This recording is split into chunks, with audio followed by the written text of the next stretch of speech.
نہ دل روتا نہ غم ہوتا، نہ ایسا کہیں ماتم ہوتا، نہ دل روتا نہ غم ہوتا، نہ ایسا کہیں ماتم ہوتا۔ شبیر اگر تیری عزاداری نہ ہوتی۔ اعوذ باللہ من الشیطان الرجیم، بسم اللہ الرحمن الرحیم۔ ان اللہ وملائکتہ یصلون علی النبی یا ایہا الذین آمنوا صلوا علیہ وسلموا تسلیما۔ اللهم صل على محمد وآل محمد۔ عن جابر بن عبد الله الأنصاري أنه قال عن فاطمة الزهراء عليها السلام بنت رسول الله صلى الله عليه وآله قال سمعت فاطمة أنها قالت دخل علي أبي رسول الله في بعض الأيام فقال السلام عليك يا فاطمة، فقلت عليك السلام، قال إني أجد في بدني ضعفا، فقلت له أعيذك بالله يا أبتاه من الضعف، فقال يا فاطمة ائتيني بالكساء اليماني فغطيني به، فأتيته بالكساء اليماني فغطيته به، وصرت أنظر إليه وإذا وجهه يتلالو كأنه البدر في ليلة تمامه وكماله۔ اللهم صل على محمد وآل محمد۔ فما كانت إلا ساعة وإذا بولدي الحسن قد أقبل وقال السلام عليك يا أمه، فقلت وعليك السلام يا قرة عيني وثمرة فؤادي، فقال يا أمه إني أشم عندك رائحة طيبة كأنها رائحة جدي رسول الله، فقلت نعم إن جدك تحت الكساء، فأقبل الحسن نحو الكساء وقال السلام عليك يا جدا يا رسول الله، أتأذن لي أن أدخل معك تحت الكساء؟ فقال وعليك السلام يا ولدي ويا صاحب حوضي، قد أذنت لك، فدخل معه تحت الكساء۔ اللهم صل على محمد وآل محمد۔ فما كانت إلا ساعة وإذا بولدي الحسين قد أقبل وقال السلام عليك يا أمه، فقلت وعليك السلام يا ولدي ويا قرة عيني وثمرة فؤادي، فقال لي يا أمه إني أشم عندك رائحة طيبة كأنها رائحة جدي رسول الله صلى الله عليه وآله، فقلت نعم إن جدك وأخاك تحت الكساء، فدنا الحسين نحو الكساء وقال السلام عليك يا جدا، السلام عليك يا من اختاره الله، أتأذن لي أن أكون معكما تحت الكساء؟ فقال وعليك السلام يا ولدي ويا شافع أمتي، قد أذنت لك، فدخل معهما تحت الكساء۔ اللهم صل على محمد وآل محمد۔ فأقبل عند ذلك أبو الحسن علي بن أبي طالب وقال السلام عليك يا بنت رسول الله، فقلت وعليك السلام يا أبا الحسن يا أمير المؤمنين. فقال يا فاطمة إني أشم عندك رائحة طيبة كأنها رائحة وخيب ابن أمي رسول الله. فقلت نعم، ها هو مع ولديك تحت الكساء. فأقبل علي نحو الكساء وقال السلام عليك يا رسول الله، أتأذن لي أن أكون معكم تحت الكساء؟ قال له وعليك السلام يا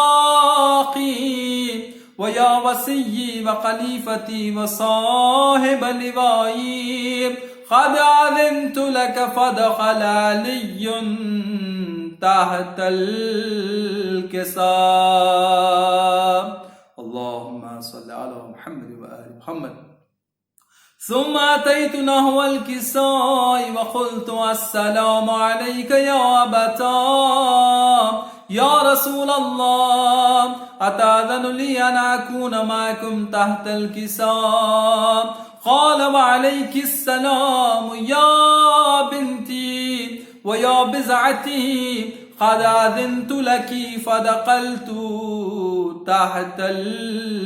الكساء. اللهم صل على محمد وآل محمد.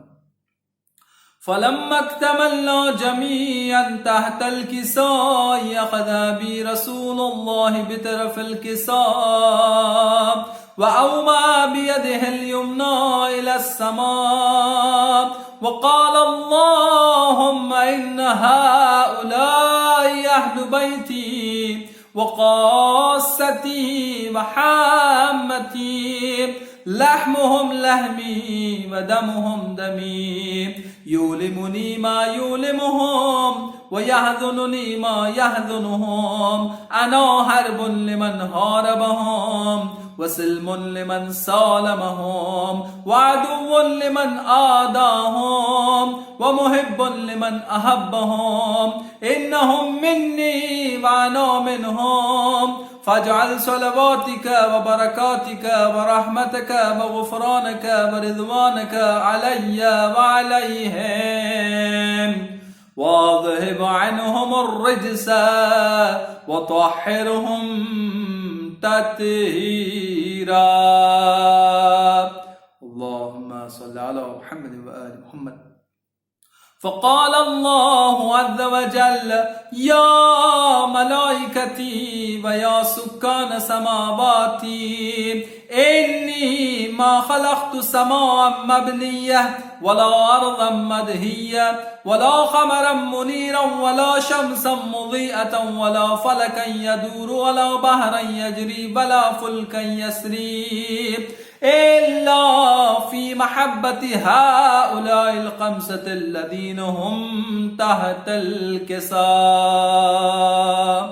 اللهم صل على محمد وآل محمد.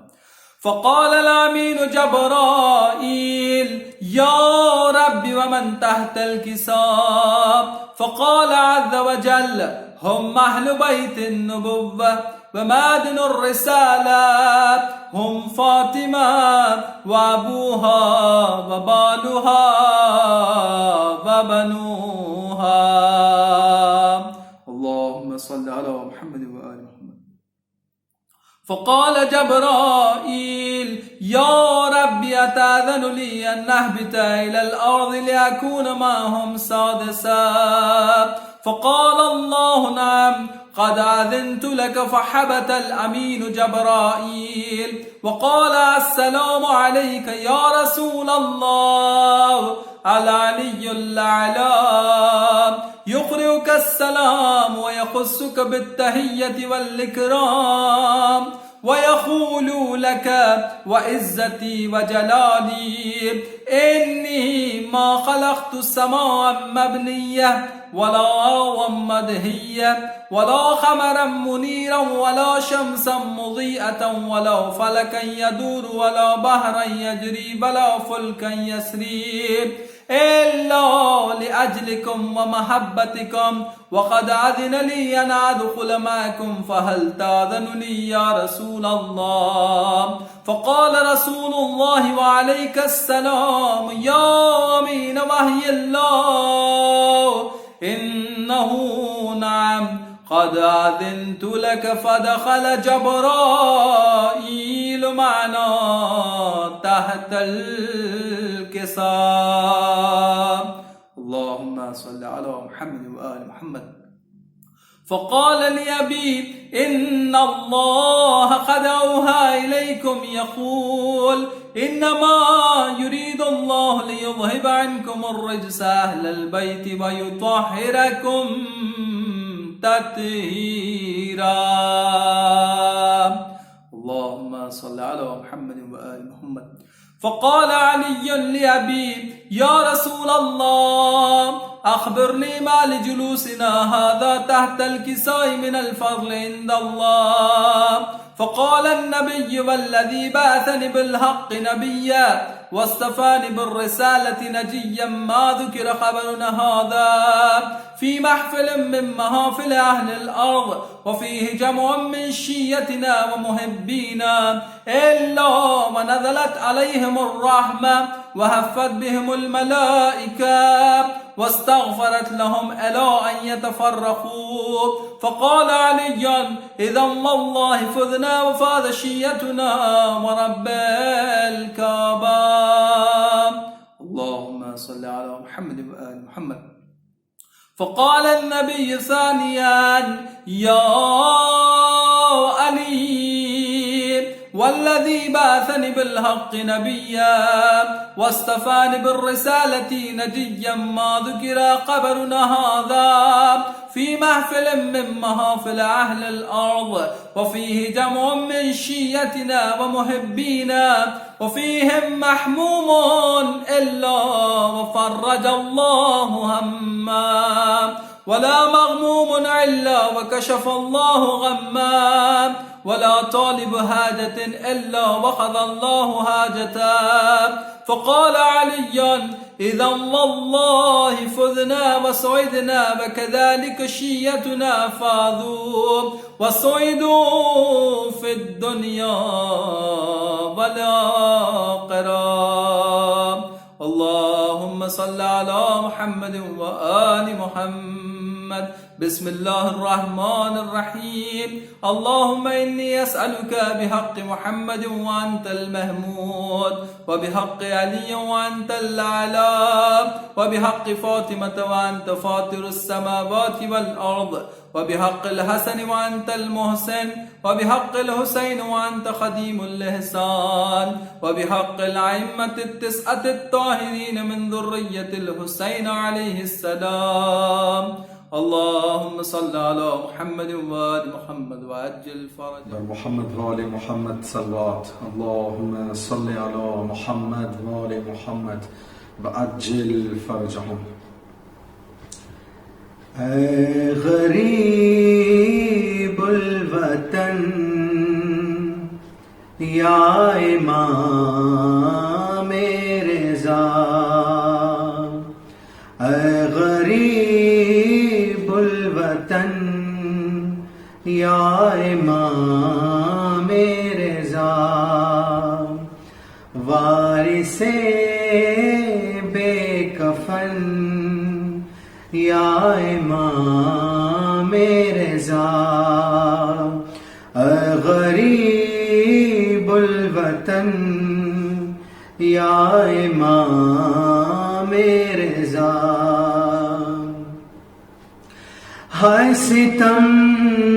زہر کا دونوں سے کر گئے، بالیقین لاڈلے دونوں زہرا کے تھے، ایک امام حسن یا امام رضا، اے غریب الوطن یا امام رضا، شاہ کرب و بلا سے یہ نسبت تیری، ان کے لاشے پہ بھی تیرے لاشے پہ بھی رو نہ پائی بہن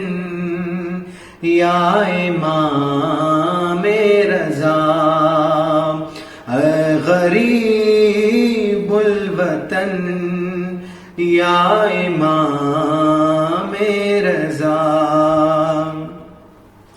تیرے بابا کا تابوت اٹھ نہ سکا، پل پہ بغداد کے لاش رکھا رہا، تھا کفن پیرہن یا امام رضا، اے غریب الوطن یا امام رضا، اے بن سیدہ اے بن مرتضی، مشکلوں میں ہمیں ہے تیرا آسرا، بادشاہ زمن یا امام رضا، اے غریب الوطن یا امام رضا، حق اجداد کو تجھ سے چھینا گیا، ہے مدینہ تیرا تجھ سے چھڑوا دیا، اے اسیر مہن یا امام رضا، اے غریب الوطن یا امام رضا، جائے سلمان میں سم خراسان میں، تیرے روضے پہ جا کر یہ نوحہ پڑھے، دے دے اذن سخن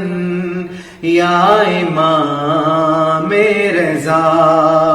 اے غریب الوطن یا امام رضا، اے غریب الوطن یا امام رضا، وارث بے کفن یا امام رضا۔ اعوذ باللہ من الشیطان الرجیم، بسم اللہ الرحمن الرحیم، اللہم صلی علی محمد و آل محمد۔ تجھ سے ملنے کے لیے، تجھ سے ملنے کے لیے کتنے میلوں کا سفر تیری زینب نے کیا، اے غریب غربا،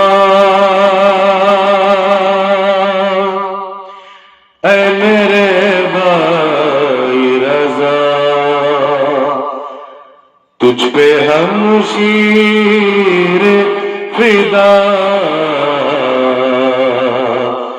اے غریب الغربا، مجھ کو پردیس میں یہ بات رلاتی رہی، دور ہو گئے سے مگر سر پہ ردا ہے بھائی، بنت زہرا نے مگر شام کوفہ کا سفر بے ردا کیسے کیا، اے غریب الغربا، اے میرے بھائی رضا، تجھ پہ ہم شیر فدا، اے غریب الغربا، تیرا دیدار بنا بھائی نہیں رہ سکتی، غم فرقت کا تیری اور نہیں سہ سکتی، کیا مجھے بھول گئے تم کو بہنا سے ملے، ایک برس بیت گیا، اے غریب الغربا، اے میرے بھائی رضا، تجھ پہ ہم شیر فدا، اے غریب الغربا، تم کو زندہ میں کہیں قید نہ کر لے کوئی، میرے بابا کی طرح زہر نہ دے دے کوئی، جی نہیں پاؤں گی میں سن کے مر جاؤں گی میں، تم کو گر کچھ بھی ہوا، اے غریب الغربا، اے میرے بھائی رضا، تجھ پہ ہم شیر فدا، اے غریب الغربا، باپ کی طرح میرے سر پہ تیرا سایہ ہے، اپنی بیٹی کی طرح تو نے مجھے پالا ہے، تو ہے اے بھائی جہاں مجھ کو بلوا لے وہاں، ہوگا احسان تیرا، اے غریب الغربا، اے میرے بھائی رضا، تجھ پہ ہم شیر فدا، اے غریب الغربا، موت سے پہلے مجھے ملنے برادر آجا، اپنی صغرا کے لیے اے میرے اکبر آجا، دل میں حسرت ہے میرے دیکھ لوں چہرہ تیرا، پھر مجھے آئے قضا، اے غریب الغربا، اے میرے بھائی رضا، تجھ پہ ہم شیر فدا، اے غریب غربا، اے تکلم یہ بہن بھائی پہ جا دیتی تھی، سن کے بھائی کی خبر خاک پہ ایسے گری، لب پہ تھا ہائے رضا، دل پہ قابو نہ رہا، کھا گئی اس کو قضا، اے غریب غربا، اے میرے بھائی رضا، تجھ پہ ہم شیر فدا، اے غریب غربا، اے میرے بھائی رضا، تجھ پہ ہم شیر فدا،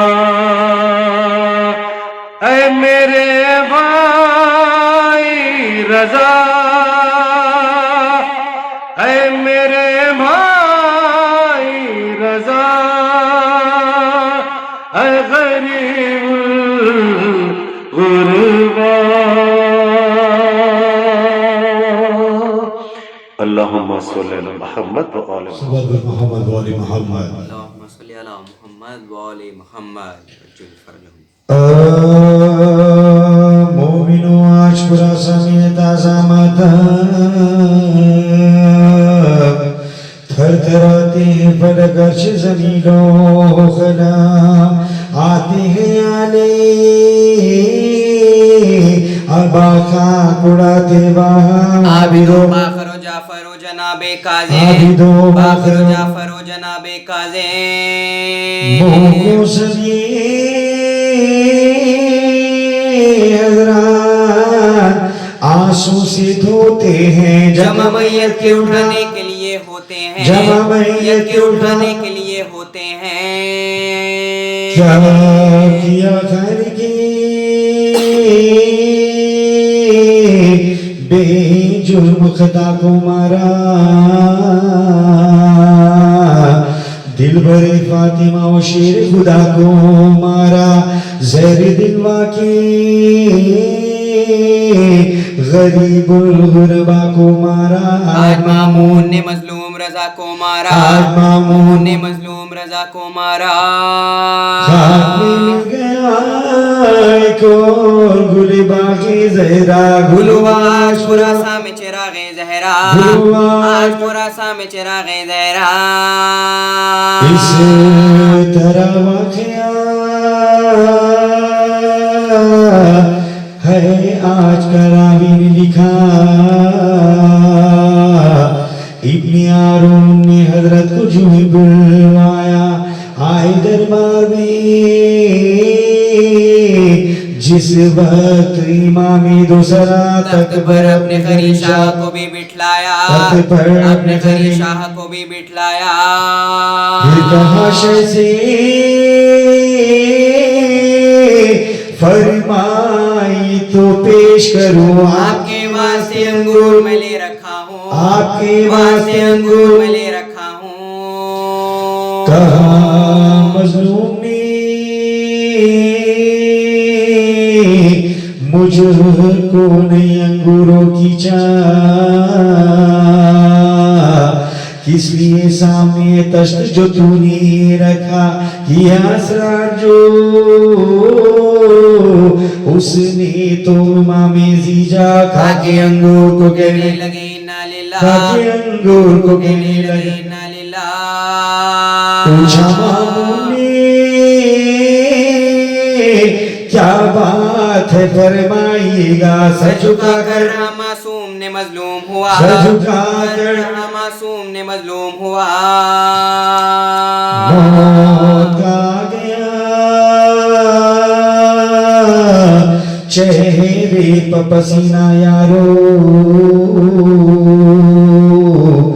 غش میں ہے وارث سلطان مدینہ یارو 8 پاں مورے نبوت کا نگینہ یارو خاک میں ملتا ہے احمد کا خزینہ یارو خاک میں ملتا ہے احمد کا خزینہ یارو در و دیوار کو حسرت سے رضا دیتے ہیں اور انہیں یار سے سوال ابا دیکھتے ہیں اور انہیں یار سے سوال ابا دیکھتے ہیں اور انہیں یار سے سوال ابا دیکھتے ہیں سچ ہے غربت کی عجب موت ہے رضا نہ کوئی مونس و یاور نہ دوا ہے نہ غذا بستری مرگ پر تھے آپ توکل بخدا نہ کوئی پانی پلانے کو دم آخر تھا نہ کوئی پانی پلانے کو دم آخر تھا وہی بھی کسے رضا نہ زمین نہ للہ ہائے کیا وقت ہے مظلوم ہائے کیا وقت ہے مظلوم ہائے کیا وقت ہے مظلوم پالا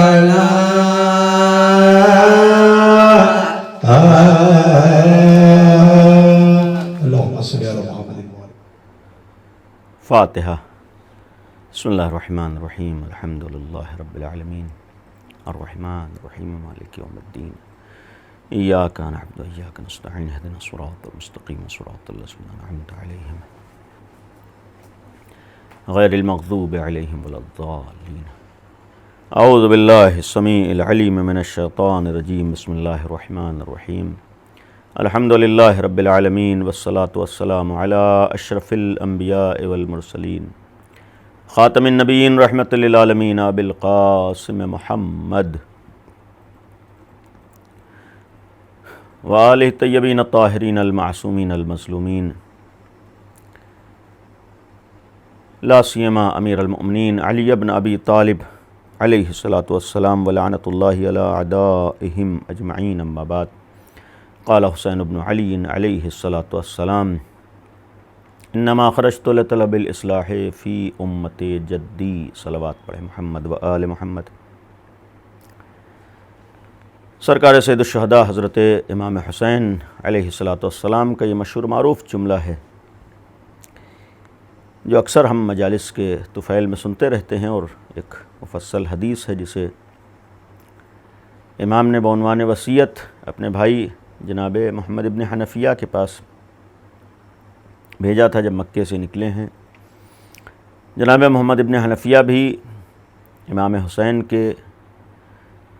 باپ کی طرف سے سگے بھائی ہیں، یعنی دونوں کی ماں الگ ہے لیکن امیر المومنین کے دونوں بیٹے ہیں،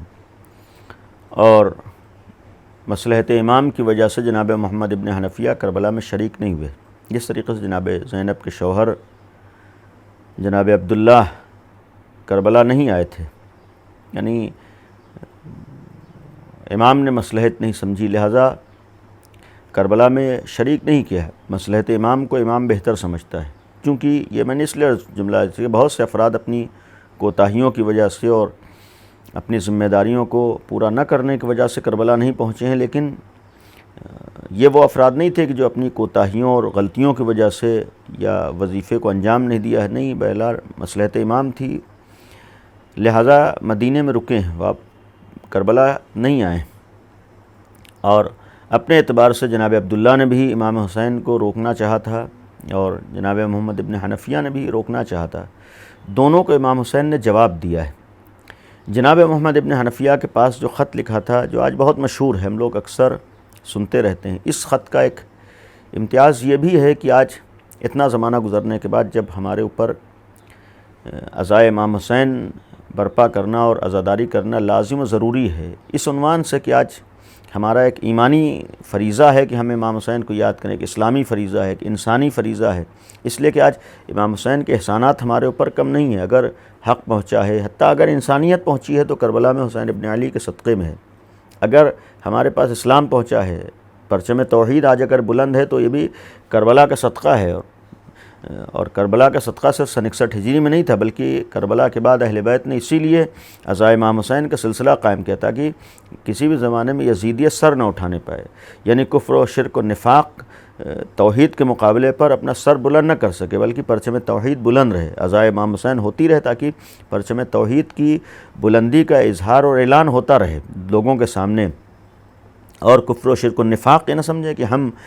سر اٹھا سکتے ہیں، کامیاب ہو سکتے ہیں۔ اس لیے ہر دور میں یزیدیت کو شکست دی ہے حسینیت نے، اور جب تک یہ انسانی سلسلہ جاری رہے گا ہر زمانے میں، ہر دور میں حسینیت یزیدیت کو شکست دیتی رہے گی، اپنے اعتبار سے یزیدیت کوشش کرتی رہے گی، لیکن کبھی بھی اپنے مقصد میں کامیاب نہیں ہو سکتی ہے۔ اس لیے کہ ایک کربلا جیسی یاد آج بہت بڑا درس ہے دنیا کے لیے۔ ہندوستان جیسا ایک ملک اگر کربلا کو سامنے رکھ کر انگریزوں کے چنگل سے آزاد ہو سکتا ہے، تو پھر ہر علاقہ اور ہر جگہ اور ہر انسان کربلا کے درس کو لے کر کامیابی تک پہنچ سکتا ہے اور باطل کو اور برائیوں کو شکست دے سکتا ہے۔ یہ آج ثابت ہے، یہ یقینی طور پر، اس لیے کہ کربلا کسی خاص مسلک اور کسی خاص مذہب سے مخصوص نہیں، بلکہ کربلا ایک تحریک اور ایک مشن کا نام ہے کہ جو انسانیت کو پروان چڑھاتا ہے۔ آج کربلا کا مقصد یہ ہے کہ کوئی بھی باطل، کوئی بھی ظالم سر نہ اٹھانے پائے، کوئی مظلوم کا حق نہ چھینا جائے، کسی کمزور کو دبایا نہ جائے۔ یہ ہے کربلا کا ایک پیغام۔ یہی وجہ ہے کہ آج دنیا کا ہر انسان کربلا میں دکھائی دیتا ہے، اس فرش اعضاء پر نظر آتا ہے۔ وجہ یہی ہے کہ آج اگر ہمارے لیے عزاداری لازم ہے، ضروری ہے، تو یہ بھی دیکھنا ضروری ہے ایک حسینی کے لیے کہ ہمیں عزاداری کیوں کرنا ہے، ہمیں امام حسین کا غم کیوں منانا ہے، ہم کو فرش اعضاء کس لیے بچھانا ہے۔ آیا صرف جذبات میں آ کر عزاداری کر لینا ہے، جو نہیں ہو سکتا ہے؟ یعنی اگر ہم بھی خالی جذبات میں آ کر عزاداری کر رہے ہوں تو ہم میں اور دوسروں میں کوئی فرق نہیں ہے۔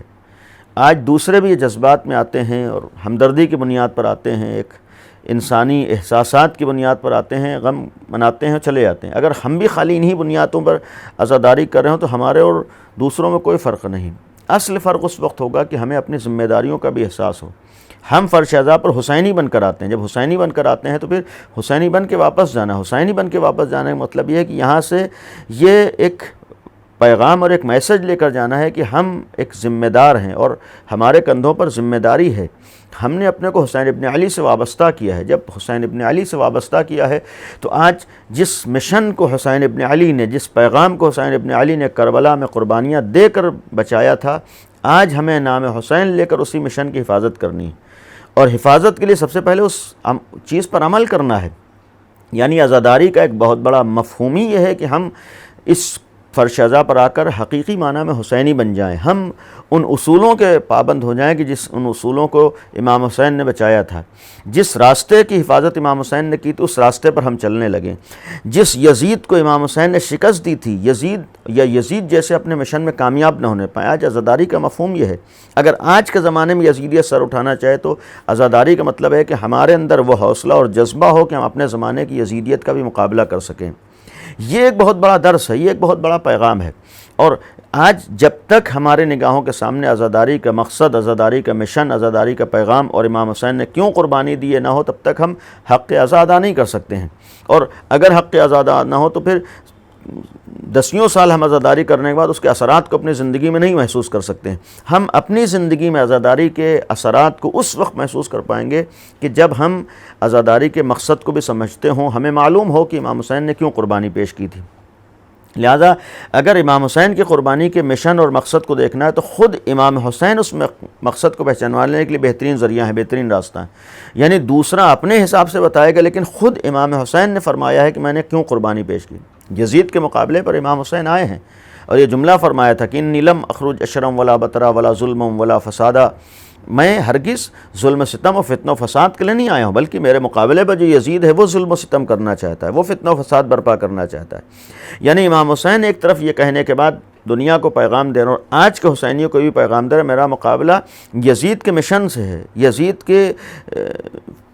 فکر سے ہے، یزید کی سوچ سے ہے، یزید کے نظریے سے ہے۔ یعنی میں یزید کی فکر اور یزید کی سوچ اور یزید کے نظریے کو کامیاب نہیں ہونے دینا چاہتا ہوں۔ اگر کوئی حق نظریہ ہے تو وہی حق نظریہ ہے جو اللہ نے نبی کے ذریعے سے دنیا میں بھیجا ہے، اگر کوئی حق راستہ ہے تو وہی راستہ ہے جو اللہ کا نبی لے کر، اور وہ حق نظریہ اور حق راستہ اگر کوئی بتا سکتا ہے تو یا تو علی ابن ابی طالب ہیں یا حسین ابن علی ہیں۔ یعنی آج معاملہ فکر، نظریے، سوچ اور کردار اور کیریکٹر کی لڑائی اور جنگ کا ہے۔ کربلا میں بھی حسین ابن علی اگر یزید کے مقابلے پر آئے ہیں تو پھر کچھ چیزیں تھیں کہ جس کو حسین ابن علی بچا رہے تھے، اور کچھ چیزیں ایسی تھیں کہ جس کو یزید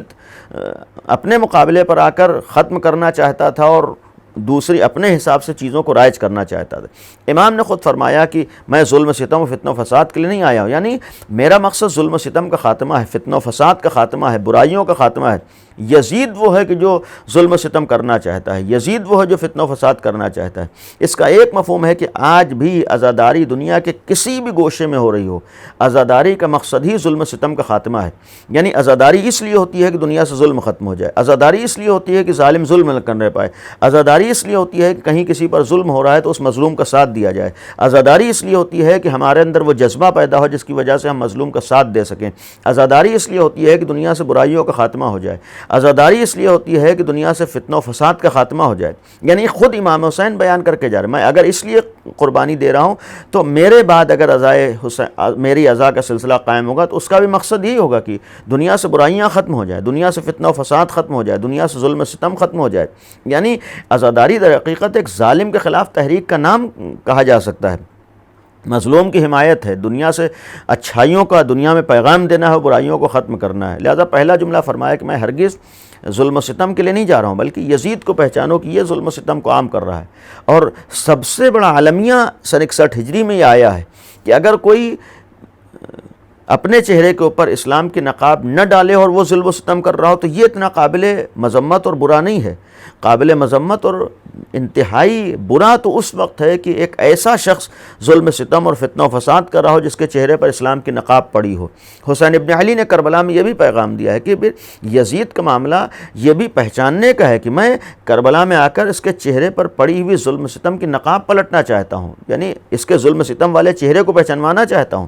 دنیا دھوکہ نہ کھا جائے کہ اسے مسلمان کہتے ہیں۔ امام حسین نے، نبی کے نواسے نے، یہ جملات کہہ کر یزید کے چہرے پر اسلامی نقاب کو ہٹا کر اس کا ظلم اور بربریت والا کریہ چہرہ دنیا کے سامنے پیش کیا ہے۔ اب جب نبی کے نواسے نے یزید جیسے فاسق و فاجر اور ظالم و جابر کے کریہ چہرے کو دنیا کے سامنے کربلا میں آ کر آشکار کر دیا، اس کے چہرے سے اسلامی نقاب کو نوچ کر پھینک دیا ہے، تو آج کوئی بھی مسلمان، کسی بھی مسلک سے تعلق رکھنے والا مسلمان ہو، یزید جیسے بدترین فاسق و فاجر انسان کو، بلکہ انسان سے بدتر، جانور سے بدتر ایک شخص کو ہرگز ہمدردی کا جذبہ نہیں رکھے گا، ہرگز اس سے اپنائیت کا جذبہ نہیں رکھے گا۔ یہ ہو ہی نہیں سکتا ہے کہ کوئی انسان اور اس کے دل میں یزید سے ہمدردی پائی جاتی ہو۔ جب یزید نے ظلم بربریت والا، یہ حسین ابن علی نے فرمایا کہ میرے مقابلے پر یزید آیا ہے، اور یزید کے مقابلے پر آ کر ان چیزوں کو پہچانوا کر امام نے پیغام دیا کہ ہو سکتا ہے ہر دور میں اس طرح کے کردار سامنے آتے ہیں، اس طرح کے چہرے سامنے آتے ہیں۔ حسینیت کا مطلب ہے کہ اپنے زمانے کے ہر ظالم کا مقابلہ کرنا ہے، اپنے زمانے کے ہر یزید کا مقابلہ کرنا ہے۔ عزاداری کا مقصد یہ ہے کہ ہم اپنے زمانے میں بھی ظالم کو پنپنے نہ دیں، ہم مظلوم کا ساتھ دیں، اپنے زمانے میں کسی بھی یزیدی کو سر نہ اٹھانے دیں۔ اور پھر یہ چیز قابل غور ہے کہ آج کے دور میں ایک سب سے بڑا درس کربلا نے یہ بھی دیا ہے کہ اگر امام حسین کا مقابلہ یزید سے تھا تو آج دنیا بیٹھ کر غور کرے، آج حسین ابن علی تک آنے والے کم از کم یہ غور کریں کہ یزید خود امام حسین کے مقابلے پر نہیں آیا ہے، یزید خود کربلا میں نہیں آیا ہے، یزید تو شام میں بیٹھا ہوا ہے۔ مقصد یہ ہے کہ ہو سکتا ہے ہمارے زمانے میں بھی کوئی یزید ہو، لیکن وہ کھل کر سامنے نہ رہو، بلکہ اس کے افراد سامنے آ رہے ہیں، اس کے کارندے سامنے آ رہے ہیں، اس کے نمائندے سامنے آ رہے ہیں، اس کے زرخرید غلام سامنے آ رہے ہوں۔ یعنی کربلا کا یہ بھی درس ہمیں لینا ہے کہ جو چہرے ہمارے سامنے ہیں ضروری نہیں ہے کہ وہی سب کچھ ہوں، ہو سکتا ہے وہ بکے ہوئے افراد ہوں، ہو سکتا ہے وہ خریدے ہوئے افراد ہوں، ہو سکتا ہے وہ دھوکہ کھائے ہوئے افراد ہوں، ہو سکتا ہے وہ لالچ میں آئے ہوئے افراد ہوں، ہو سکتا ہے وہ کسی اغراض کی بنیاد پر سامنے آ گئے ہوں، ہو سکتا ہے کہ ان کے پیچھے اصل مجرم کوئی اور ہو سکتا ہے اصل یزیدی کون ہو۔ آج حسینیت کا مقصد یہ بھی ہے کہ ہمیں اپنے زمانے کے حقیقی یزید کو پہچاننا ہے، اپنے زمانے کی حقیقی یزیدیت کو پہچاننا ہے۔ ہم سامنے چہرے پر پڑی ہوئی نقابوں سے دھوکہ نہ کھائیں، ہم بعض سادہ لو افراد جو دھوکہ کھائے ہوئے افراد ہیں یہ نہ سوچیں کہ یہی یزید ہیں۔ یعنی ہمارا ایک فریضہ حقیقی دشمن کو پہچاننا ہے۔ کربلا میں نواس نبی نے ایک بہت بڑا کارنامہ یہ بھی انجام دیا ہے کہ کربلا میں آ کر دنیا کو پیغام دے دیا ہے کہ ہو سکتا ہے اصل مجرم تمہارے سامنے نہ ہو، لیکن اگر واقعاً حسینی ہو تو تمہیں اصل مجرم تک پہنچنا ہے، تمہیں حقیقی مجرم کو پہچاننا ہے۔ آج کے زمانے کہنے کا حق ہے کہ جو سب سے بڑے مجرم ہیں، سب سے بڑے ظالم ہیں، یا تو وہ امریکہ جیسے طاقتیں ہیں، حکومت کرنے والے افراد ہیں، یا اسرائیل جیسا ایک بدترین ایک کردار ہے یہودیت و صہیونیت کی شکل میں آج افراد ہیں کہ جو ظلم و بربریت کو عام کرنا چاہتے ہیں۔ اور یہ عزاداری کا ایک مفہوم یہ بھی تھا کہ یزید سامنے نہیں آئے گا، یا یزید جیسا ایک کردار سامنے نہیں آئے گا، بلکہ دوسروں کو لے کر آئے گا۔ آج بھی یہی ہو رہا ہے کہ یہ آج کے یزید سامنے نہیں آتے ہیں، بلکہ اپنے نمائندوں کو سامنے لاتے ہیں، اپنے زرخرید افراد کو سامنے لاتے ہیں۔ لہٰذا ہمیں صرف انہی سامنے آنے والوں سے مقابلہ نہیں کر رہے ہیں، بلکہ اصل جو ظالم ہو، اصل جو مجرم ہو، اس تک ہمیں پہنچنا ہے، اس سے مقابلہ کرنا ہے۔ تو امام کا ایک پیغام یہاں تک پہنچنے کے بعد اب واضح الفاظ میں فرمایا کہ انما خرجت لطلب الاصلاح فی امت جدی، میں اس لیے کربلا جا رہا ہوں تاکہ اپنے نانا کی امت میں اصلاح کروں۔ یعنی آج امام حسین کا اگر یہ جملہ ہے، اور مشہور جملہ ہے، معتبر جملہ ہے، بہت سی کتابوں میں موجود جملہ ہے کہ فرمایا کہ میں کربلا اس لیے جا رہا ہوں کہ اپنے نانا کی امت میں اصلاح کروں۔ اگر کربلا میں امام حسین کے جانے کا مقصد اصلاح امت تھی تو آج یہ کہنے کا حق ہے کہ عزاداری کا سب سے بڑا مقصد اصلاح امت ہونا چاہیے۔ اگر عزاداری کا مقصد اصلاح امت ہے تو پھر اگر عزاداری کے ذریعے سے ہماری اصلاح ہو رہی ہو تب تو سمجھیں ہم نے عزاداری کا حق ادا کیا ہے، ہمارے اندر خرابیاں اور برائیاں دور ہو رہی ہوں تب تو سمجھیں ہم نے عزاداری کا حق ادا کیا ہے۔ لیکن ہم نام امام حسین تو لے رہے ہوں، عزاداری امام حسین تو کر رہے ہوں، سینہ زنی تو کر رہے ہوں، لیکن ہماری برائیاں باقی ہوں، ہماری برائیوں میں اضافہ ہو رہا ہو، ہمارا سماج برائیوں کی طرف جا رہا ہو، ہمارے اصلاح کا تصور نہ پایا جاتا ہو، تو یقین رکھیں کہ ہم نے عزاداری کا حق ادا نہیں کیا ہے۔ اس لیے کہ اگر امام حسین نے اصلاح امت کے لیے قربانی پیش کی تھی تو امام حسین کے بعد اہل بیت نے عزاداری کا سلسلہ اسی لیے قائم کیا ہے کہ مجلسیں ہوتی رہیں، عزاداری ہوتی رہے، تاکہ نام امام حسین پر امام حسین کے اس مشن کے ذریعے سے سماج کی اصلاح ہوتی رہے، برائیوں کا خاتمہ ہوتا رہے، برائیاں نہ پائی جاتی رہیں۔ کم از کم جو حسین کے در تک آنے والے ہیں ان میں کسی طرح کی برائی نہ ہو، ان میں کسی طرح کا عیب نہ ہو، ان میں کسی طرح کی غلطی نہ ہو، ان میں کسی طرح کا نقص نہ ہو۔ یہ امام حسین نے انما خرجت لطلب الاصلاح فی امت جدی، میں اس لیے جا رہا ہوں تاکہ نانا کی امت میں اصلاح کروں۔ اس کے بعد فرمایا ارید ان آمر بالمعروف وانہی عن المنکر، میں یہ چاہتا ہوں کہ اپنے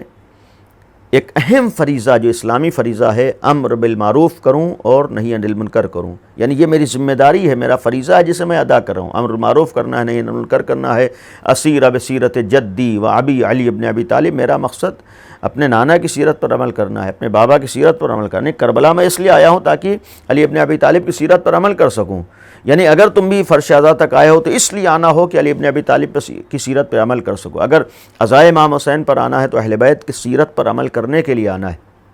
پیغمبر کی۔ اور یہ جملے اس بات کی دلیل تھی کہ اگر پیغمبر کی سیرت چاہتے ہو تو اس سیرت تک پہنچانے کا اگر کوئی راستہ ہے تنہا امام علی کی ذات ہے، یعنی تنہا علی ابن ابی طالب ہیں، چونکہ قرآن نے کہا ہے، اسی کو امام حسین نے اس انداز میں پیش کیا۔ قرآن نے فرمایا ہے کہ وَأْتُوا الْبُيُوتَ مِنْ أَبْوَابِهَا، کہیں بھی جانا ہے تو دروازے سے آؤ۔ امام حسین نے فرمایا کہ آج تمام امت مسلمہ کے لیے، تمام انسانوں کے لیے سیرت پیغمبر ہی سب کچھ ہے، لیکن سیرت پیغمبر تمہیں کیسے معلوم ہوگی؟ سیرت پیغمبر تک تم کیسے پہنچو گے؟ قرآن خود کہہ رہا ہے کہ اگر کہیں جانا ہے تم دروازے کو تلاش کرو، یعنی اگر نبی تک بھی آنا ہے تو تمہیں وہ دروازہ تلاش کرنا ہوگا جو تمہیں نبی تک پہنچا سکتا ہے۔ اسی بنیاد پر امام حسین نے فرمایا کہ میں نانا کے ساتھ ساتھ بابا علی ابن ابی طالب کی سیرت پر اس لیے عمل کرنا چاہتا ہوں، یہ پیغام دے رہا ہوں کہ اگر نبی کا راستہ چاہیے، نبی کا دین چاہیے، نبی کا پیغام چاہیے تو نہ ذات گرامی علی ابن ابی طالب ہیں۔ اور یہ جملہ یہ بھی پیغام دے رہا تھا کہ آج اگر یہاں تک نوبت آئی ہے کہ یزید جیسے افراد بنام حاکم اسلامی سامنے آئے ہیں تو اس کا بھی بہت بڑا سبب یہی تھا کہ اس دروازے کو چھوڑ دیا گیا جس سے نبی والا دین ملتا، نبی والا اسلام ملتا۔ اور یہ کہنے اسیرہ بسیرت جدی و ابی، امام حسین نے ان الفاظ کے ذریعے سے اگر ایک طرف پیغام دیا تھا تو یہ بھی ہمارے سامنے بتایا تھا کربلا نام ہے امت کو برائیوں سے محفوظ کر کے یہ یزید جیسے افراد سے نجات دے کر کامیابی کے راستے تک پہنچا دینا۔ اور حسین ابن علی نے کربلا میں یہ کارنامہ انجام دیا ہے، یعنی حسین ابن علی تو خود کامیاب تھے، نجات یافتہ تھے، لیکن کربلا میں بہت سے افراد کو لا کر رہتی دنیا تک پیغام دے دیا ہے کامیابی کا راستہ کیا ہے، نجات کا راستہ کیا ہے، یعنی یزید سے بچایا ہے، یزیدیت سے بچایا ہے۔ لہٰذا اسی بنیاد پر حل من ناصر ینصرنا کا ایک مفہوم یہ بھی تھا کہ آخری لمحات میں بھی لوگوں کو دعوت دے رہے تھے، لوگوں کو بلا رہے تھے کہ ابھی بھی وقت ہے کہ تم حر جیسے بن جاؤ، ابھی بھی وقت ہے کہ تم حر جیسا کردار اپنا لو، ابھی بھی وقت ہے کہ تم کو حر کی طرح سے اپنی خطاؤں اور غلطیوں کا اعتراف ہو جائے آج بھی۔ اور اس جملے کا ایک مفہوم یہ بھی تھا کہ اس وقت موجود یزید کے ساتھ دھوکہ کھائے ہوئے افراد کو پیغام دینا تھا کہ تم دھوکے میں ہو، تمہیں لالچ کی بنیاد پر لایا گیا ہے، ابھی بھی اگر تم نبی تک آنا چاہتے ہو، اگر اپنے کو کامیاب کرنا چاہتے ہو، تمہارے لیے راستہ کھلا ہوا ہے۔ کہاں اس طریقے کا کردار نظر آنے والا ہے، کہاں اس طریقے کے افراد نظر آنے والے ہیں۔ یہ حسین ابن علی کا ایک بہت بڑا درس تھا، حسین ابن علی کا بہت بڑا پیغام تھا، اور اتنا یقین ہے کہ اگر کربلا میں حسین ابن علی نے یہ پیغام دیا ہے، اس درس کو پیش کیا ہے، تو اس درس کو دنیا کے سامنے حفاظت کے ساتھ پہنچانے کا فریضہ جس نے ادا کیا ہے، یا تو وہ ذات گرامی امام سجاد کی تھی یا جناب زینب اولیاء مقام کی تھی۔ جناب زینب کو جو شریکت الحسین کہا گیا، اس کا ایک مفہوم یہ بھی ہے کہ جس طریقے سے جو مشن امام حسین لے کر چلے تھے، اس مشن کو دنیا کے سامنے پیش کرنے والی ذات گرامی جناب زینب ہے۔ کہنے کا مقصد یہ ہے کہ اگر اس مشن کی بات ہو، حسینیت کی بات ہو، برائیوں سے بچنے کی بات ہو، اصلاح امت کی بات ہو، جناب زینب کا کردار پیغام دیتا ہے کہ جو فریضہ مردوں کا ہے وہی فریضہ عورتوں کا بھی ہے، جو ذمہ داری مردوں کی وہی عورتوں کی بھی ہے۔ یعنی جب تک یہ دونوں ایک ساتھ شریک ہو کر حسینی مشن کو آگے بڑھانے کی کوشش نہ کریں، آسانی سے حسینی مشن آگے نہیں بڑھتا ہے۔ یعنی اس کی اپنے اعتبار سے اپنے لیے اپنانا آسان نہیں ہو جاتا ہے، یا یزیدیت کو شکست دینا آسان نہیں ہوتی۔ لہذا یہ بھی ایک پیغام تھا جناب زینب کا کربلا کے بعد کہ اپنی قربانی پیش کی کہ اگر میرے بھائی نے اصلاح امت کے لیے اپنی جان کا نذرانہ پیش کیا ہے، نیکیوں کا راستہ بتانے کے لیے، برائیوں سے بچانے کے لیے آج امت کے سامنے راستہ پیش کیا ہے، تو میں بھی اسی راستے پر چل کر مجھے امتحان دینا پڑا۔ اگر میرے بھائی نے کربلا میں امتحانات دیے تو اس سے آسان امتحان میں کربلا کے بعد نہیں دے رہی ہوں، لیکن امتحانات میں اس لیے قدم رکھ رہی ہوں تاکہ دنیا کو درس دے سکوں کہ میرا مشن ہی دنیا سے یزیدیت جیسے ناسور کو دنیا سے ختم کرنا ہے، یا لوگوں کو اس وبا اور اس بلا سے نجات دینا ہے، یزیدیت کے چنگل میں پھنسنے سے لوگوں کو بچانا ہے۔ آج بھی عزاداری کا ایک پیغام ہے کہ اگر انسان نجات چاہتا ہے، انسان یزید جیسے فاسق و فاجر مشن سے اپنے کو، ایسے افراد سے اپنے کو نجات دینا چاہتا ہے، تو اس کا بہترین راستہ اور مطمئن ترین راستہ بارگاہ حسین ہے، حسین ابن علی کی ذات ہے۔ اور جناب زینب نے شریک ہو کر ایک پیغام دیا ہے کہ یہاں مشن کی حفاظت کے لیے بھی بعض اصولوں کا بھی خیال کرنا ضروری ہے، اس لیے کہ جہاں پیغام دینے کی بات آئے، مقابلے پر یزید ضرور آئے گا۔ اگر حسین ابن علی کو شہید کیا ہے اور حسین ابن علی کے مشن کو بہن لے کر آگے بڑھی ہے، تو یزید سامنے آ کر سر سے چادر اسی لیے چھین رہا ہے تاکہ یہ جانتا تھا کہ زینب غیرتدار گھرانے سے نسبت رکھنے والی ہیں، جانتا تھا کہ زینب ثانیہ زہرا ہیں، جانتا تھا کہ زینب علی ابن ابی طالب کی بیٹی ہیں، جانتا تھا کہ حسین ابن علی کی بہن ہیں۔ یزید بھی جانتا تھا کہ زینب عباس جیسے ایک بہادر، شجاع اور غیرتدار بھائی کی بہن ہیں، لہذا اس نے اپنے اعتبار سوچا کہ ہم ہو سکتا ہے حسین کی شہادت کے بعد اگر زینب کے سر سے چادر چھین لیں تو پھر زینب کے لیے قدم آگے بڑھانا ناممکن ہو جائے گا اور اپنے اعتبار سے ہم مشن میں کامیاب ہو جائیں۔ لیکن زینب اولیاء مقام نے رضائے پروردگار کو نگاہوں میں رکھ کر یزیدیت کو شکست دینے کے لیے اپنے بھائی کے بعد اس امتحان میں قدم رکھا ہے، لیکن یزید کو اس کے مشن میں کامیاب نہیں ہونے دیا ہے۔ اور یزید نے سر سے چادریں چھین کر رہتی دنیا تک کے لیے ایک پیغام کم از کم یہ تو دے ہی دیا ہے کہ یزید کو آل محمد کے گھرانے میں خواتین کے سروں پر چادریں برداشت نہیں ہیں۔ آج اگر ہم درس کربلا تک آتے ہیں، آج اگر ہم فرش عذاب تک آتے ہیں، آج اگر ہم امام حسین کی عزاداری برپا کرتے ہیں، اور آج اگر ہمارے سامنے امام حسین کی یہ جملات اور احادیث اور یہ کلمات اور یہ وصیت ہے، تو آج ہمیں فرش عزا سے اور اس بارگاہ امام حسین سے یہ بھی درس لینا ہے کہ اگر یزید نے کربلا میں خاندان عصمت و طہارت کے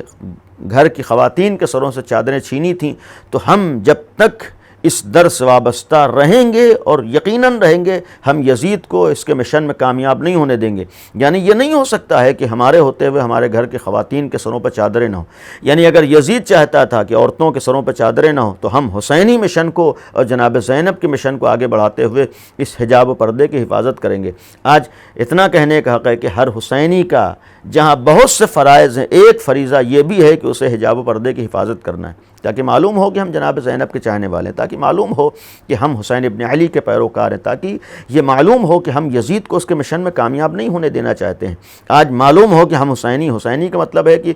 جس زمانے میں بھی یزید کا کردار سامنے آنا چاہے ہم اس کے مقابلے پر آئیں گے، ہم کوشش کریں گے کہ یہ، لہذا آج کے زمانے کا ایک سب سے بڑا المیہ ہوگا کہ اگر کوئی اپنے کو حسینی کہنے والا، اس کے گھر سے اس طرح کے نمونے سامنے آئیں کہ سروں پر چادریں نہ ہوں۔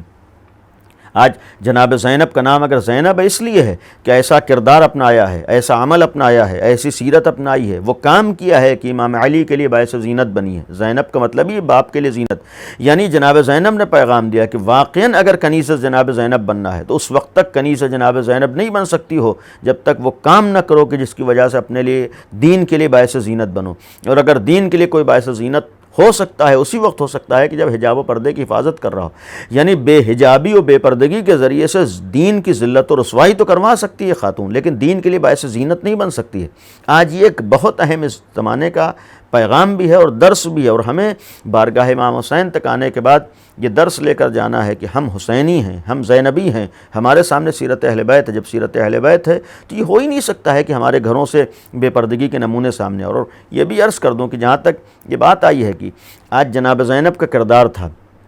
خود جناب زینب کا کردار اپنی جگہ مسلم ہے، اور یہ جناب زینب کا کردار پیغام تھا کہ ہر عورت کی اپنی ذمہ داری و فریضہ ہے کہ وہ جناب زینب کے کردار اور ان کی خوشنودی کو نگاہ میں رکھتے ہوئے اس فریضے کو ادا کرے، اپنے کو بے پردگی سے محفوظ رکھے۔ لیکن خاندان عصمت و طہارت میں ایک کردار ہمارے سامنے یہ بھی دوسروں کے پیغام کے لیے آیا ہے کہ اگر گھر میں خواتین کے حجاب و پردے کی بات ہو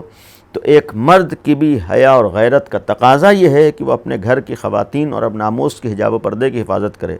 لہذا یہ کہنے کا حق ہے کہ آج اگر کسی گھر میں حجاب و پردے میں کمی نظر آ رہے یا بے پردگی نظر آ رہی ہو تو اس بات کی دلیل ہوتی ہے کہ وہاں خود مرد کو حیا نہیں ہے، مرد کو خود احساس نہیں ہے، مرد کے اندر خود غیرت نہیں، ورنہ ہو ہی نہیں سکتا ہے کہ ایک علی کا چاہنے والا ہو، حسین ابن علی کا ماننے والا ہو، جس کے اندر ایمانی غیرت پائی جاتی ہو، علوی غیرت پائی جاتی ہو، اور علوی غیرت کے ساتھ وہ یہ گوارا کر لے کہ اس کے گھر سے اس کی ناموس بے پردہ باہر جاری نہیں ہو سکتا ہے۔ ہم اگر واقعاً جائزہ لیں انہی گھروں میں بے پردگی کے نمونے سامنے آتے ہیں کہ جہاں پر مردوں کی حیا و غیرت نہیں باقی رہتی، مردوں کی حیا و غیرت ختم ہو جاتی ہے۔ آج فرش ازا پر آ کر ہم کو امام حسین سے یہ بھی دعا کرنا ہے کہ اللہ ہم سب کو یہ حیا اور غیرت دے دے کہ ہم اپنے ناموس کے حجاب و ذریعے کے ذریعے حفاظت کر سکیں۔ یہ جناب زینب کا بھی ایک پیغام تھا، اور جناب زینب ہی کا نہیں ہے، کربلا کے بعد ایک 4 برس کی بچی نے بھی جو عجیب و غریب پیغام دیا ہے۔ جناب سکینہ کے اگر ہم کردار کو دیکھیں، جناب سکینہ کی اگر ہم سیرت کو دیکھیں، ایک جملہ ہم لوگ ذاکرین سے سنتے ہیں کہ جس وقت دربار یزید میں آئی ہیں، یہ خالی جملہ نہیں ہے بلکہ ایک درس تھا، ایک پیغام تھا، اپنے چہرے کے اوپر ہاتھوں کو رکھے ہوئے۔ یزید نے سوال کیا تھا کہ سکینہ اس سن میں اپنے چہرے پر ہاتھوں کو رکھنے کی وجہ کیا ہے؟ تو یہی تو جواب دیا تھا جو سنتے ہیں کہ پھپھیاں اور ہماری مائیں ان کے بال بڑے ہیں، وہ بے پردگی کی وجہ سے، شرم کی وجہ سے اپنے چہروں کو بالوں سے چھپائے ہوئے ہیں، لیکن میرے بال اتنے چھوٹے ہیں کہ میں اپنے چہرے کو اپنے بالوں سے نہیں چھپا سکتی ہوں، لہٰذا چونکہ ہمارے سر پہ چادر نہیں ہے، میری غیرت گوارا نہیں کرے، میں شرم کی وجہ سے اپنے چہرے کو نہیں کھول سکتی ہوں، لہٰذا میں اپنے چہرے کو بند کیے ہوں، اپنے ہاتھوں سے بند کیے ہوں۔ یہ جناب سکینہ نے پیغام دیا ہے کہ آج جناب سکینہ کا بھی پیغام تھا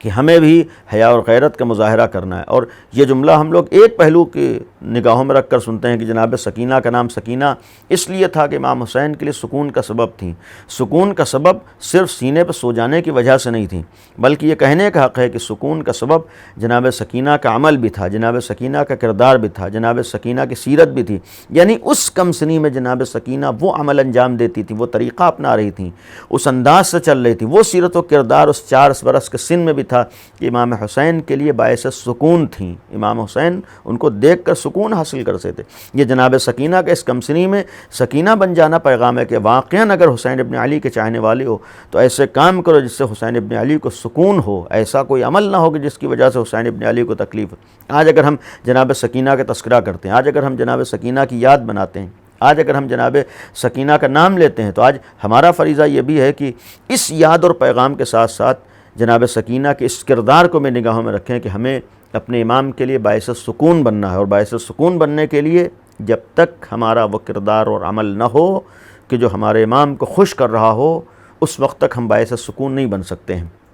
ایک خاتون کے لیے بھی، ایک عورت کے لیے بھی، ایک بیٹی کے لیے بھی پیغام ہے کہ آج جناب سکینہ، جناب زینب، جناب سیدہ کا کردار نگاہوں میں ہو، جنہوں نے امتحانات دیے ہیں لیکن دین پہ آنچ نہیں آنے دی ہے، جنہوں نے قربانیاں دی ہیں لیکن دین کو بچایا ہے، جنہوں نے شہادتوں کا نذرانہ پیش کیا لیکن شریعت کی حفاظت کی ہے۔ آج اگر ہم جناب زینب کی مظلومیت پر روتے ہیں تو ہمیں اسی وقت آنسو بہانے کا حق ہے کہ جب ہم جناب زینب کی مظلومیت پر رونے کے ساتھ ساتھ ان کی خوشی کا بھی خیال کریں، ان کے مشن کو بھی نگاہوں میں رکھیں، ان کی سیرت کو بھی نگاہوں میں رکھیں۔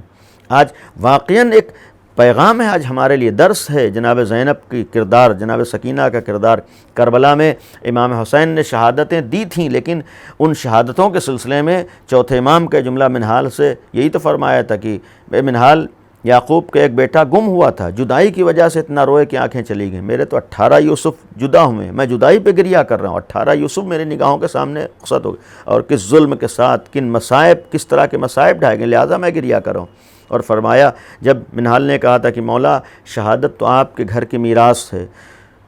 امام سجاد نے تڑپ کر جواب دیا تھا کہ اگر شہادت ہمارے گھر کی میراث ہے، کیا یہ بھی میراث ہے کہ ماؤں بہنوں کے سر کھلے ہوئے ہوں؟ یعنی یہ جملہ نہیں تھا بلکہ امام سجاد کا ایک پیغام تھا کہ میرے لیے بہت بڑی مصیبت ہے کہ ہم یہ تصور کر لیں کہ ہمارے گھر کی خواتین کے سروں پر چادریں نہ ہوں، اور یہ امتحان دے لیں، اور اسی لیے کربلا کے بعد شام کے اور کوفے کے بازاروں سے گزر جانا ایک امام سجاد جیسے غیرت دار انسان کے لیے یقیناً بہت سخت مرحلہ تھا، یقیناً بہت سخت منزل تھی، یقیناً بہت سخت امتحان تھا جس سے امام سجاد گزرے ہیں، اور خوشی سے نہیں گزرے ہیں بلکہ تڑپ تڑپ کے گزرے ہیں۔ جب بے چین تھے، تڑپ رہے تھے، تو آج ہمیں امام سجاد کی بے چینی میں اضافہ نہیں کرنا ہے، اتنا احساس ہمیں اپنے وجود کو کرانا ہے کہ اگر ہم گناہوں کی طرف جائیں گے، اگر ہم بے پردگی کی طرف جائیں گے تو امام کی تکلیف میں اضافے کا سبب ہوگا۔ امام کے دل کو اگر سکون پہنچانا ہے تو ہمیں اپنے کو برائیوں سے بچانا ہے، اپنے کو گناہوں سے بچانا ہے۔ آج جناب سکینہ جیسی ایک ذات گرامی کا کردار ہے جس نے 4 برس کے سن میں کربلا کے بعد امتحانات سے گزر کر دنیا کو پیغام دیا ہے کہ اگر ایک صحیح مشن کو زندہ رکھنے اور اس کو دنیا تک پہنچانے کی بات ہو، ہمارے گھرانے میں صرف بڑے نہیں ہیں بلکہ چھوٹے بچے بھی اپنے بزرگوں کے نقش قدم پر چلتے ہوئے دین کی حفاظت کے لیے ہر طرح کی قربانی پیش کرنے کا جذبہ رکھتے ہیں۔ ایک مرحلہ نگاہوں کے سامنے ہے، بعض علماء نے بیان کیا ہے کہ آخری لمحات میں جب امام حسین رخصت ہوئے ہیں، رخصت آخر کے لیے آئے ہیں، جناب سکینہ نے بے چینی کا اظہار کیا ہے، بابا بہت زیادہ پیاسی ہوں، بابا پیاس سے جاں بلب ہوں، بابا اب پیاس برداشت نہیں ہوتی ہے۔ تو امام نے اس وقت باعجاز جناب سکینہ کو پانی پیش کیا ہے، باعجاز ٹھوکر ماری ہے اور پانی کا چشمہ جاری ہوا ہے اور کاسے آب جناب سکینہ کو دیا ہے، لیکن ایک جملہ کہا تھا کہ میری لال سکینہ، اپنی پیاس بجھانا چاہتی ہو یا نانا کے دین کی حفاظت چاہتی ہو؟ میرے لال سکینہ، تم پیاس کو ختم کرنا چاہتی ہو، پانی پینا چاہتی ہو، یا نانا کی زحمتوں کو بچانا چاہتی ہو، بابا اور دادا کی سیرت کی حفاظت چاہتی ہو؟ تو اس کمسنی میں بھی جناب سکینہ نے پانی پھینک دیا تھا، بابا جائیے، میں پیاس کو برداشت کر لوں گی لیکن نانا کی لائے ہوئے دین پہ آنچ نہیں آنے دوں گی، نانا کی سیرت کو نہیں مٹنے دوں گی، دادا علی مرتضیٰ کی زحمتوں پر پانی نہیں پھرنے دوں گی، جو دین جس مشن کو آپ نے بچایا ہے، میں پیاسی رہ کر اس مشن کی حفاظت کر لیں۔ یہ کہہ دینا آسان ہے لیکن ایک 4 برس کے بچے کے لیے تصور کیجئے جو پیاسا ہو، لیکن یہ جملہ پیغام تھا کہ اس دین کی حفاظت میں جو کردار بڑوں نے ادا کیا ہے وہی کردار ایک کمسن بچے بھی یہاں ادا کر رہے ہیں۔ اگر شہدائے کربلا میں کمسن بچے تھے تو کربلا کے بعد بھی اس کربلا کے مشن کو دنیا تک پہنچانے میں اگر امام سجاد ہیں، جناب زینب ہیں، جناب ام کلثوم ہیں، تو ساتھ ہی ساتھ 4 برس کی بچی سکینہ بھی ہے، اور جس نے کربلا سے شام تک جو امتحانات دیے ہیں، اتنی باپ کی عزیز بیٹی جسے سکون کا سبب کہا جاتا ہو، باپ کی شہادت کے بعد اس کے لیے یہ امتحان آسان نہیں تھا کہ حسین جیسے باپ کے سائے سے محروم ہو گئی، لیکن کبھی تماچے کھاتی ہے، کبھی تازیانے کھاتی ہے، اور 1-2 دن نہیں بلکہ کربلا سے کوفے اور کوفے سے شام تک یہ امتحانات دیتی ہوئی جناب سکینہ گئی ہے، اور پھر قید خانے شام میں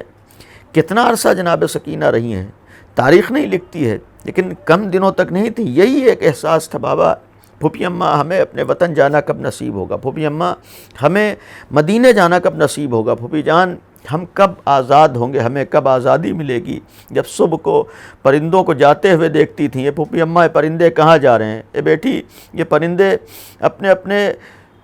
غذا کی فراہمی کے لیے جا رہے ہیں۔ جب شام کو یہ پرندے واپس ہوتے، پھوپھی اماں اب یہ پرندے کہاں جا رہے ہیں؟ فرماتی تھیں کہ اپنے اپنے آشیانوں کو واپس جا رہے ہیں۔ کہتی تھیں کہ پھوپھی اماں پرندے بھی اپنے آشیانوں کو چلے جاتے ہیں، ہم اپنے وطن کب جائیں گے؟ جس کمسن بچی کو اس حد تک اپنے وطن جانے کی تمنا تھی، اس کی تمنا اس کے دل میں رہ گئی اور وہ اس قید خانہ شام میں دنیا سے رخصت ہو گئی۔ 4 برس کی بچی کا دنیا سے رخصت ہو جانا، انصاف سے تصور کیجئے، ایک ماں جس کو اللہ نے سکینہ جیسی بیٹی دی ہو، ایک ماں جسے اللہ نے اصغر جیسا بیٹا دیا ہو، یہ کمسن لال کربلا میں سو گیا ہے۔ جناب امام حسین کی شہادت کے بعد سوچئے کہ ایک عورت کے لیے، خاتون کے لیے اگر اصغر جیسا بیٹا کربلا میں سو گیا تھا اور حسین جیسا والی و وارث شہید کر دیا گیا، جب بھی اس ماں کی نگاہ جناب سکینہ پہ جاتی ہوگی، یہی تو سوچتی ہوں گی میری زندگی کا سہارا ہے، میری زندگی کا آسرا ہے، میں اس بچی کے سہارے جی لوں گی۔ لیکن ذرا سوچئے کہ جب اسی ماں نے قید خانہ شام میں جناب سکینہ کے لاشے کو دیکھا ہوگا تو کیسی تڑپی ہوں گی، کیسے بے چین ہوئی ہوں گی، اور پھر اس مظلومیت کے عالم میں اپنی بچی کو قبر کے حوالے کیا ہوگا۔ جناب سکینہ، جناب رباب تڑپ گئی ہے۔ یہی تو وجہ ہے کہ جب یہ قافلہ 40 امام حسین کے سے پہلے کربلا کی جانب روانہ ہوا ہے، یزید نے آزاد کیا ہے، امام سجاد سے فرمایا تھا اے سید سجاد تم آزاد ہو، تمہارا دل چاہے مدینے میں رہو یا مدینے چلے جاؤ یا شام میں رہو۔ جناب زینب نے اس وقت یہی کہا تھا کہ ہم اپنے بھائی کو رو نہیں سکے ہیں، یزید سے کہہ دو کہ ایک گھر خالی کرا دے۔ دل یہی کہتا ہے کہ جب امام سجاد نے جملہ کہا ہے کہ ہمیں آزادی مل گئی، سب سے پہلے اگر کسی کا خیال اس ماں کو آیا ہوگا تو یہی 4 برس کی بچی ہوگی۔ اور جب یہ قافلہ شام سے کربلا کی طرف روانہ ہوا ہے تو سب سے زیادہ جو بے چین رہا ہوگا یہی دکھیاری ماں ہوگی، یہی تو کہتی ہوگی کہ میرا لال اصغر کربلا میں سو گیا، میرا والی و وارث کربلا میں سو گیا، میری 4 برس کی بچی قید خانے میں ہے، میں اپنی کمسن لال کو قید خانے میں چھوڑ کے کیسے جاؤں؟ جناب زینب نے دلاسا دیا ہے، جناب زینب نے سہارا دیا ہے۔ اب دل نہیں تصور کر سکتے ہم کہ کس دل سے جناب زینب نے جناب رباب کو تیار کیا ہے، جناب رباب کس طریقے سے تیار ہوئی ہوں گی کہ ایک کمسن لال کی اور کمسن بیٹی کی قبر کو قید خانے میں تنہا چھوڑ کے آئے۔ اور دل یہی کہتا ہے کہ جب یہ ماں کربلا آئی ہوگی، آنے کے بعد امام حسین کی قبر مبارک پر اپنے کو گرایا ہوگا، یہی تو کیا ہوگا، اے میرے والی و وارث جس امانت کو لے کے میں قید خانہ شام میں گئی تھی، یہ ماں اس امانت کو واپس نہ لا پائی،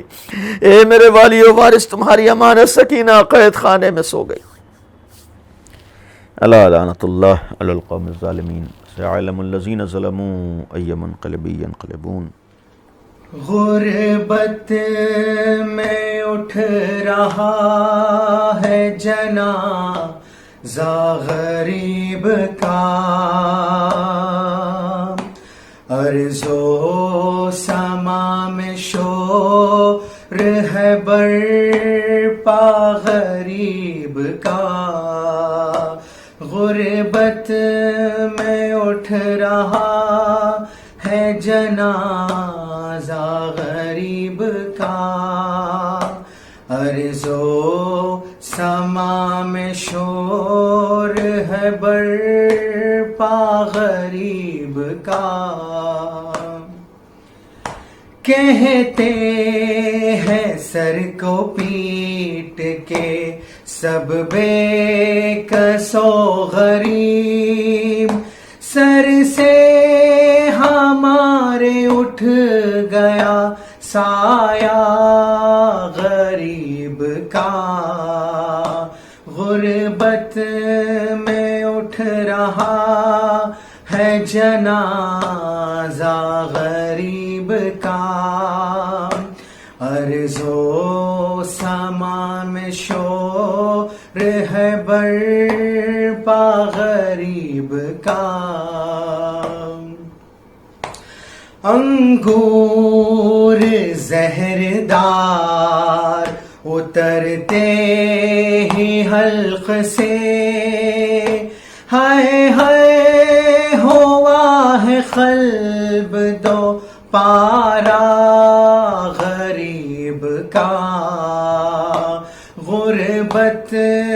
میں اٹھ رہا ہے جنازہ غریب کا،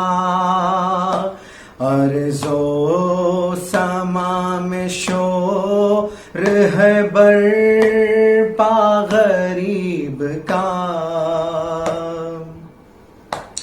کوئی نہ تھا کرے جو کفالت امام کی، لاشا تقی نے آ کے اٹھایا غریب کا، غربت میں اٹھ رہا ہے جنازہ غریب کا، ارض و سما میں شور ہے برپا غریب کا، سلمان کے یہ عرض ہے رو رو کے مومنوں، دو دختر رسول کو پرسا غریب کا، غربت میں اٹھ رہا ہے جنازہ غریب کا، ارض و سما میں شور ہے برپا غریب کا، اے غریب الغربا اے میرے بھائی رضا، اے غریب الغربا اے میرے بھائی رضا، رو کے معصوم آئے تم، رو کے معصوم آئے تم سے دیتی ہے صدا، اے میرے بھائی رضا، اے غریب الغربا اے میرے بھائی رضا، تیرا دیدار نہیں بھائی قسمت میں میری، دے ہواؤں تو ذرا حکم ہے میرے علی، سن لو آواز تیری، سن لو آواز تیری، دل بہلتا ہے میرا، اے میرے بھائی رضا، اے غریب الغربا اے میرے بھائی رضا، دیکھنے آئی ہوں میں قم صورت تیری، اے غریب الغربا دیکھ غربت میری، کوئی بتلاتا نہیں، کوئی بتلاتا نہیں مجھ کو مشہد کا پتہ، اے میرے بھائی رضا، اے غریب الغربا اے میرے بھائی رضا، مجھ پہ جو بیت گئے وہ علم کچھ بھی نہیں، سامنے زینب کے میرے غم کچھ بھی نہیں، میں نہ بازار گئی، میں نہ بازار گئی، نہ چھینی میری ردا، اے میرے بھائی رضا، اے غریب الغربا اے میرے بھائی رضا، جب سے پہنچی ہوں میں دل ہے خوابوں میں کہاں، غم زدہ شہر کے پیر و جوان دیکھ کر کالے علم، دیکھ کر کالے علم دل دہلتا ہے میرا، اے میرے بھائی رضا،